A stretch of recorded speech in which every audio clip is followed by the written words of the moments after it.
Confessione, nella mia carriera ho dato molti, ma molti meno feedback di quelli che avrei dovuto. La prassi con cui ero cresciuta era che i feedback si dessero alla fine dell'anno, alla fine di un progetto. Io stessa ricevevo feedback solo alla fine di qualcosa e tra l'altro nemmeno sempre. Quindi in tutti gli altri giorni dell'anno non c'erano motivi per dare dei feedback? No, a ben guardare di motivi ce n'erano praticamente ogni giorno, sia in positivo che in negativo. In ogni lavoro consegnato, in ogni riunione, in ogni email ci sarebbe stato qualcosa di potenzialmente utile da dire ai miei collaboratori, o per aiutarli a fare meglio qualcosa, o per fare di più di ciò che facevano già bene. E allora perché non dicevo niente? Perché mi sono tenuta per me decine di feedback positivi, invece di regalarli ai legittimi destinatari. E perché ho rimandato e rimandato feedback negativi, lasciando che i problemi si stratificassero e i piccoli errori diventassero cronici, quando sarebbe bastato così poco per aggiustare il tiro.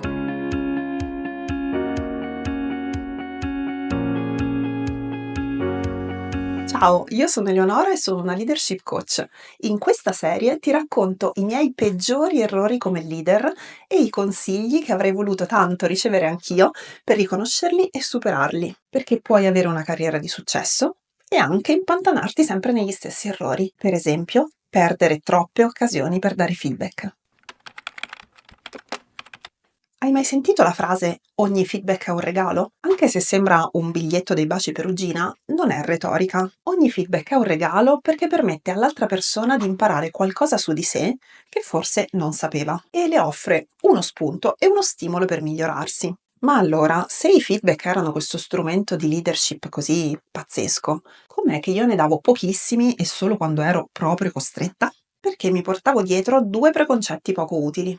Primo preconcetto: credevo che i feedback positivi fossero un in più, superflui. Se i miei collaboratori erano già bravi a fare qualcosa, ma che c'era da dire? E invece no, mi sbagliavo. I talenti o le attitudini naturali hanno bisogno di nutrimento e il fatto che io non li evidenziavo con dei feedback positivi faceva sì che a volte i miei collaboratori non si rendessero nemmeno conto di averli e quindi non investissero energie per potenziarli. In più, quando i miei collaboratori evolvevano col tempo e miglioravano in qualcosa, io vedevo questo come un passo avanti dovuto, necessario, che quindi non meritava particolari elogi o celebrazioni. Risultato?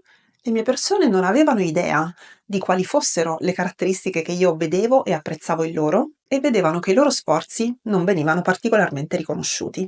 Secondo preconcetto, credevo che dare un feedback equivalesse sempre a ferire l'altra persona e quindi a provocare emozioni e reazioni con cui io non mi sentivo a mio agio. Del resto mi era successo più di una volta che un collaboratore prendesse male un mio feedback negativo, ma il vero problema qui non era nel dare feedback in quanto tale. Non è che tutti i feedback negativi sono destinati per natura a provocare lacrime o arrabbiature. Erano solo i miei che a volte facevano questo effetto. Ma perché? Per il semplice fatto che non sapevo darli nel modo corretto e finivo sempre per urtare le corde sbagliate nell'altra persona.